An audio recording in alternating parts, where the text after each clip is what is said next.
Video এটা কৰি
হয়, তিতাবৰ আপোনাৰ মৰিয়নি আৰু গোলাঘাট লাইনৰ এখন লাইন বাছ তিতাবৰ দিশৰ পৰা গোলাঘাট দিশে আহি আছিলে। তেনেকুৱাতে খুব দ্ৰুতবেগী এখন JCB অপজিট দিশৰ পৰা গৈ পেলাই বাছখনক মুখামুখিকৈ মাৰি দিলে। ফলত বাছখন বাগৰি পৰে আৰু বাছখন বাগৰি পৰাৰ ফলত যথেষ্ট প্ৰায় সংখ্যক মানুহে জখম পাইছে।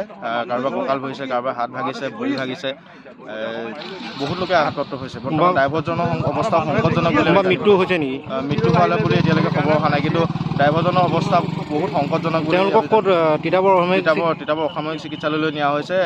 ইয়াৰ পাব্লিকে তেওঁলোকক বাছৰ পৰা উলিয়াই মেডিকেললৈ প্ৰেৰণ কৰিছে।